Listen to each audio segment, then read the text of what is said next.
سلام كورات غتادلتي خميسان يحكم لعلون التقرأينا بدردر زغرب يخونن كبل هاي تأماني على صفان زروا عند رجعوا سجى بمتقاس ذهبوا قبل مرسي ترير متن قطع جبسن إيرتران بقول أفدق أي بحرني تبي سمح على في متن قطع زت جبسن أمريكان زملكتن عند بتهاي مجشة اللي سونجون عبسانجونا مغلا منجس جراي مس فيدرال منجسين مزتاي زغربهم قدم مسألة أو خونتات زملكت حوريتا بتقرأي دبدب درون قصير مهلا وانت قلت له حوحات أب العلي سلام سباتن سراوي تقرأي متقعتي في سم كم زلو بعلي أفريقيا كمزلون أب السودان كتمانية على استخدام دبدب درون بزعباتهم أب دو السودان السقاط الخلطي تبين عقبت سلام زميل كزرزر مع بعض حزنا قريبنا لنا كسم مدة تكاتلنا بخبرنا عدم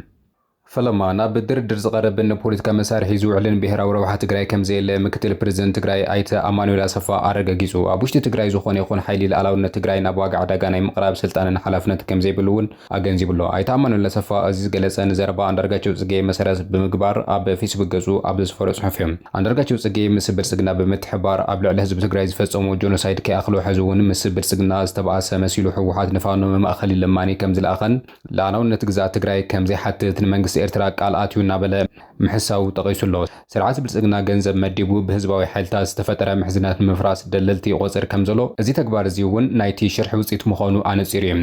እቲ ምሕዝነት ሓደጋ ህልውና ዘንጸላለዎም ኃይልታት ብሓባር ዝቃልስሉ ባይታምበር ብልመና እቲ ሓደ ነቲ ሓደ ጸዊዑ ቃል ዝኣተወሉ ዘንምንሉ ጉዳይ ኣይኮነን ብምባል ኩላትና ኣብ ዝቃልስ ዘለና ኃይልታት ዘራኸበና ዋና ጉዳይ ብጀኖሳይደራዊ ዝበሉ ስርዓት ብልጽግና ሓደጋ ዝወደቀ ናይ ህዝብና ናይ ሓባር ህልውና ስለ ዝኾነ እዩ ክብል ገሊጹ ኣብ ውሽጢ ትግራይ ዝኾነ ይኹን ሓይሊ ለዓላውነት ትግራይ ናብ ዋጋ ዕዳጋ ድርድር ናይ ምቕራብ ስልጣን ሓላፍነት የብሉን ዝበለ አማኑኤል ሕወሓት እውን እንተኾነ ናይ ህልውና ቃልሲ ምስ ዘካይዱ ኃይልታት ኣብ ግልጽነት ዝተደረኸ ሓበራዊ ምሕዝነት የገብር እምበር ንውህብቶ ዘቕርቦ ነገር ከም ዘየለዩ ኣስሚሩ ተዛሪቡ ዘሎ ኩላትና ህዝብና ካብ ሓደጋ ህልውና ንምድሓኒና ንተሓበር ንቃልስ ዘለና ድማ ኢሉ ኣብ ሰሙን እዚ አንዳርጋቸው ጽጌን መሰላቱን ቁርበት በጊዕ ተኸዲኖም ኣብ መንጎ ተሓበርቲ ኃይልታት ኣብ ህዝብታት ጥርጣረ ብምዝራእ ነቲ ቃልሲ ንምፍሻል ይሰርሑ ከም ዘለው ብምምልኻት እዚ ድማ ሙሉእ ዕድሜኦም ዝተጸመድሉ ፖለቲካዊ ሽርሒ ምዃኑ ይገሊጹ ዘሎ ሕወሓት መንግስቲ ኤርትራ ይኹን ብኻልእ መንገዲ ዝኾነ ሓይሊ ዝለኣኾም ማእኸል ኾነ ዝኣተወ ቃል ከም ዘየለ ዘነጸረ አማኑኤል አሰፋ ዘራኸበና ሓበራዊ ናይ ህልውና ሓደጋን ሓበራዊ ቃልስን ብምዃኑ በቶም ቆርበት በጊዕ ዝተኸደኑ ዝበሎም ተኻሉ ከም ዘይዕንቀፍ ጌርና ክንሃንጾ ኢና ክብል ድማ ተዛሪቡ እዩ ግብፂ ንኤርትራ ወጊና ንኢትዮጵያ ተረጅ መጠንቀቕታ ከም ዝሓለፈት ተገሊጹ ግብፂ ናብ ኣፍደገ ቀይሕ ባሕሪ ንምእታው ዝግበር ጎነዝ ተኸቲሉ ንናይ ኣሜሪካ መንግስቲ ወኪል ከም ዝሓበረት ተገሊጹ ናይ ግብፂ ሚኒስተር ጉዳያት ወጻኢ ባደር አብደላቲ ንኣማኻሪ ጉዳያት ዓረብን ኣፍሪካን ፕሬዝደንት ኣሜሪካ ኣብ ዝሃቦ መግለጺ ካብ ኣህጉራዊ ሕጊ ወጻኢ ናብ ናይ ባሕሪ ኣፍደገ ንምእታው ዝግበር ሓቕነ ሓደገኛ ምዃኑ ብምግላጽ ክቋረጽ ከም ዝግባእ ኣጠንቂዑ እቲ ናይ ግብፂ በዓል ስልጣን ንናይ ኣሜሪካ መምሕዳር ኣብ ዝሃቦ መግለጺ ኣፍደገ ባሕሪ ንምርካብ ዝግበር ዘሎ ጎነጽ ናይ ሃገራት ቀርኒ ኣፍሪካ ሓድነትን ሉዓላውነትን ግዛኣታዊ ሓድነትን ዝጻረር ምዃኑ ወሲኹ ገሊጹ ባደር አብደላቲ ምስቲ ላዕለዋይ ኣማኻሪ ሚኒስተር ጉዳያት ወጻኢ ኣሜሪካ ኣብ ጉዳይ ዓረብን ኣፍሪካን ሞሰድ ቦሉስ በቴሌፎን ከም ዝተዘራረበ ሚኒስተር ጉዳያት ወጻኢ ግብፂ ዘፍለጠ ኮይኑ እቲ ዘተ ፍርያም መንባሩ ድማ ገሊጹ ፕሬዝዳንት ናይጄሪያ ነበር ኣብ ስምምነት ፕሪቶሪያ ቀንዲ ተሳታፊ ዝነበረ ኦሉሴጉን ኦባሳንጆ በሃንደበት መገሻ ትማሊ መቐለ ከም ዝኣተወ ተገሊጹ በጽሕፈት ኮሙኒኬሽን መንግስቲ ትግራይ ነበር ፕሬዝዳንት ናይጄሪያ ኦሉሴጉን ኦባሳንጆ ናብ ትግራይ ምምጽኡ ኣመልኪቱ ሎሚ መግለጺ ዘውጽኦ ኮይኑ ሙሉእ መግለጺ ከም ዝስዕብ ቀሪብና ልኹም ኣለና ነበር ፕሬዝዳንት ናይጄሪያ ኦሉሴጉን ኦባሳንጆ ትማሊ 18 ናሓሰ 2018 ዓ.ም ናብ መቐለ መጽኦም መንባሮም ይፍለጥ እዮም እንተኾነ ግና እቲ ዝተገብረ ምብጻሕ ቀዲሙ ብስርዑ ተተሓዘን ቆጾሮን ፕሮግራምን ዘይኾነስ ሃንደበት ዝተገብረ ምብጻሕ ነይሩ እዚ ከምዚ እናሃለወ ድማ ትማሊ ምሸት ሕወሓት ኣብ ዘውጽኦ ሰሙናዊ መግለጺ ሕዚ እውን ኣብ ትግራይ ዝካየድ ዘሎ ደብዳብ ድሮን ቀጺሉ ከም ዘሎ ሓቢሩሎም ሕወሓት ኣብ ዘውጽኦ መግለጺ ኣብ ዝሕዚ እዋን ስምምነት ፕሪቶሪያ ብወግዒ ብምፍራስ ብኸቢድ ብረት ነፈርቲ ኹናትን ድሮናትን ሰላማዊ ህዝብና ኣብ መደብዳብ ኣብ ልዕሊ ሓሩታት ሰራዊት ትግራይ እውን ውግእ ኣብ ብምኽፋት ከም ዘሎ ሓቢሩ እዚ ዓለም ለኻዊ ሕግን ስምምነት ዘይግዛእ ኣረመኔያዊ ዝበሉ ስርዓት ብልጽግና ነፍሲ ወከፍ ትግራዋይ ታርጌት ብምግባር ደብዳባት ዝካየድ ዘሎ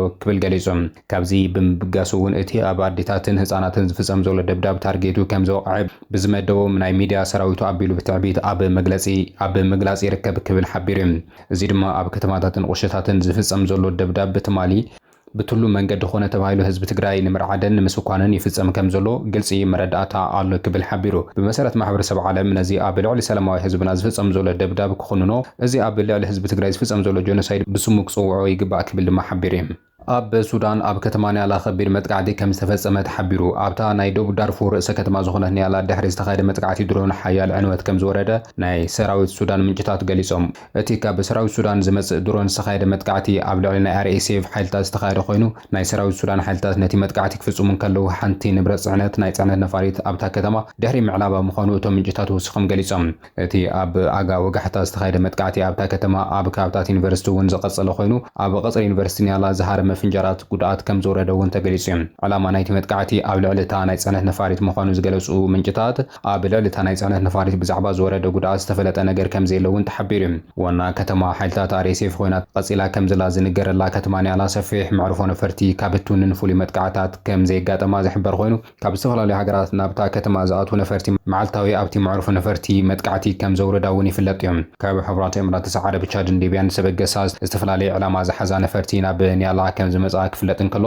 ናይ RSF ዲፕሎማሲ ኣብታ ከተማ ክትግበር ምጽንሑ መጥቃዕቲ ድሮን ናይታ ከተማ ንኹነታት ናይታ ከተማ በኣሉታ ክጸልቦ ከም ዝኽእል እውን ይግለጽ ኣሎ። ሰራዊት ሱዳን ኣብቲ መዕርፎ ነፈርቲ ዝካየድ ቀጻሊ ንጥፈታት ምዕጋትን ንምስትኽኻልን ዘካየዶ መጥቃዕቲ እንተዳ ቀጺሉ ናይ RSF ሓይሊ እውን ኣብ ልዕሊ ናይ ሱዳን ሰራዊት ተመሳሳሊ መጥቃዕቲ ክካየድ ከም ዝኽእል ዝገለጹ ወገናት ሰራዊት ሱዳን ዘካየዶ ዘሎ መጥቃዕታት ንሰፊሕ ኩናት ማዕጾ ዝኸፈተ ክኸውን ከም ዝኽእል እውን ስጋቶም ይገልጹ። ናይ RSF ሓይሊ ኣብ ጥቅምቲ 2023 ከተማ ኒያላ ሙሉእ ብሙሉእ ኣብ ትሕቲ ቁጽር ድሕሪ ምእታዉ ነታ ከተማ ከም ፖለቲካዊ ማእኸል ክትጥቀመላ ምውሳኑ ይፍለጥ እዩ።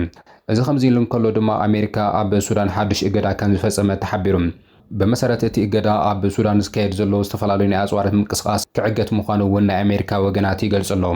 ኣብቲ ናይ ባይቶ ጸጥታ ዝቐረበ እማመ ኣሜሪካ ናይ መንግስቲ ሱዳን ናይ ቻይናን ናይ ሩስያን ተቃውሞ ከም ዘጋጥሞ ዝሕበር ኮይኑ እቲ ረቂቕ ውሳነ ኣብ መላእ ሱዳን ዝንቀሳቐስ ዘሎ ኣጽዋር ንምዕጋት ዝዓለመ ምዃኑ እውን ናይ ፕሬዚደንት ትራምፕ ኣማኻሪ ኣብ ኣፍሪካን ዓረብን ማእኸላይ ምብራቕን ዝኾነ ማሳድ ቦልስ ኣብ መግለጹ ይሓቢሩሎም። ኣብቲ ናይ ባይቶ ዝቐረበ ረቂቕ እማመ ላዕለዋይ ኣማኻሪ ፕሬዚደንት ኣሜሪካ ብጉዳያት ዓረብን ማእኸላይ ምብራቕን ማሳድ ቦልስ ከምኡ እውን ቀዋሚ ወኪል ሱዳን ኣብ ሕብራት ሃገራት አልሓሪስ አድሪስ ዝርከብዎም ላዕለዎት ሰበስልጣናት ሕብራት ሃገራት ኣብ መንጎ ኣባላት ቤት ምኽሪ ተረኺቦም ከም ዝነበሩ እውን ተገሊጹ እዩ።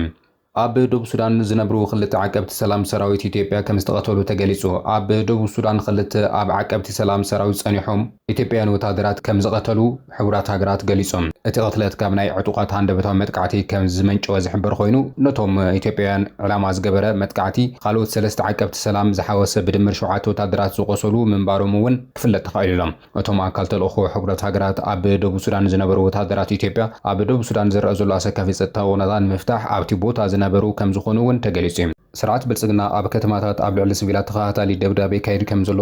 ተገሊጹ። ኣብ ከተማ መቐለ ሰላማውያን ሰባት ኣብ ዝነበሩሉ ደብዳቤ ብምክያድ 5 ህፃውንቲ ዝርከቦም 7 ደቂ ኣንስትዮ ዝሓወሰ 13 ሰላማውያን ሰባት ከም ዝቆሰሉ ኣረጋጊጸ ይብል እቲ መርበብ ሓበሬታ።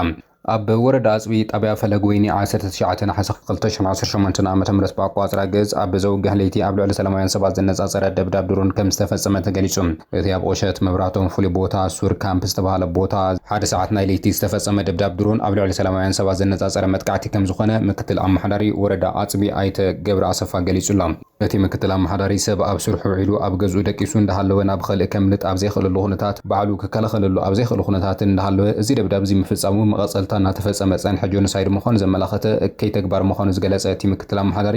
ካብቶም ተተኮሱ ቁምብላታት ዘይተፈንጀሩ ስለ ዘለዎ ብዝምልከቶም ኣካላት ክሳብ ዝመክን ነበርቲ እቲ ከባቢ ጥንቃቐ ክገብሩን ቆልዑ እንስሳት ናብቲ ከባቢ ከይቐርቡ ኣስተምህሮ ከም ዝተዋሃበ ድማ ገሊጹ እዩ። ህዝቢ ወረዳ ኣጽቢ ብሓፈሻ ህዝቢ ትግራይ ኣብ ባዕለ ምክልኻል ትኹረት ኣብ ዓርሰ ምክልኻል ትኹረት ብምግባር ካብ ጸላኢ ዝመጹ መጥቃዕታት ንቑሕ ኮይኑ ክምክት ከም ዝግባእ ድማ ኣይተገብረ ገሊጹ እዩ። ኣብ መወዳእታ ኣብ ከተማ ወለጋ ጨፍጫፍ ተጋሩ ተፈጺሙ። ኣብ ከባቢ ወለጋ ካብ ዝርከቡ ተጋሩ ድምፂ በጃኹም ኩኑልና ዝብል ዝሓዘለ መልእኽቲ በፂሑና ኣሎ። ድምፂ እንዶ በጃኹም ኩኑልና ክብል ዝጀምር እቲ ጽሑፍ ኩላትና ኣብ ወለጋ ዘለና ተጋሩ ከም ቆጽሊ ንረግፍ ኣለና ክብሉ ገሊጾም ኣለዉ። ትማሊ ጥራሕ ልዕሊ 20 ዝኾኑ ተጋሩ ብዕጡቓት ሓይልታት ተረሽኖም ተቐቲሎም ክብል ድሕሪ ምግላጽ 20 ገዛውቲ ድማ ሙሉእ ብሙሉእ ተቓጺሎም ነዲዶም ክብል መልእኽቲ ዝለኣኸልና ውልቀ ሰብ ይሕበር። ስለዚ ኩልኹም ድምፂ ኩኑና ኣብ ዘለኹም ኮይንኩም እውን ኣድላይ ደገፍ ክትገብሩልና ንላቦ ክብል እቲ መልእኽቲ ሓቢሩ ዘሎ